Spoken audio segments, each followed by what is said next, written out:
Robert, yung damo ha. Makadisgrasya ka. Pagka hindi na ganun. Pag magsasama, babawasan yung nervous mo. Ay, may mga yung ginagamit mo? Magkano pili mo?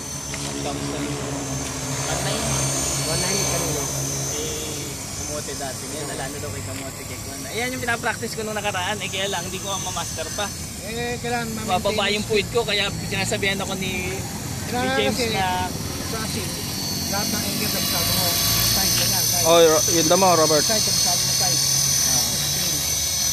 Damo, Robert. Tapos, kaya side ulit. Kaya practice mo hover lang lagi. Para makokontrol mo na helicopter. Pag makokontrol mo na, ayun mo siya na dahan-dahan.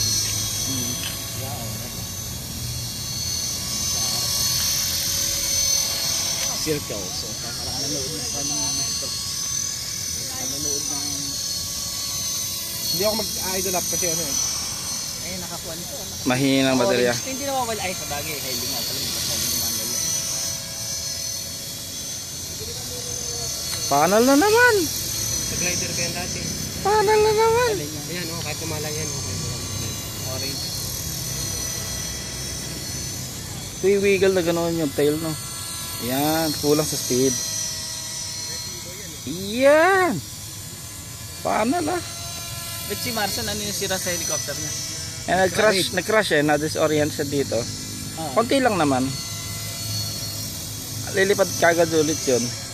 Blade lang talaga nasira o main siya palitin na rin? Baluktot na yun, nabali blade eh. Basta nabali blade, baluktot na siya. Galing. Saan ka pa? Pang ano na no, pang 3D, pang ano na no. International 3DX competition. Tayo mga galing dito eh. Ako nga kulilat sa lahat eh. Ako nga lang walang hearing malakas. Maliit pa ba yung one? Ano ba ang size pagka doon? Hindi, match lang diyan sa motor na yan. Wala akong nagagamit na malakas, kaya hindi ako mapag-3D ng maayos. Kailangan ba talaga pagka mga 3D malalaki? Upgrade talaga oh. Saka baka baterya. Ako hanggang Wow, reverse saka ano ah. Oop. diba ganyan ginawa mo?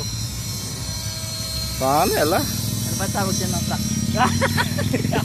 Panel. Baba ng panel eh no. Oh, baliktad naman. Basar na, tama na. Teka. Low angle. Okay.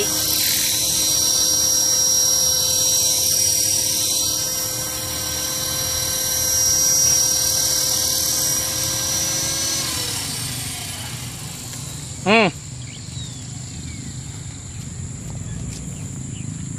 3D addict.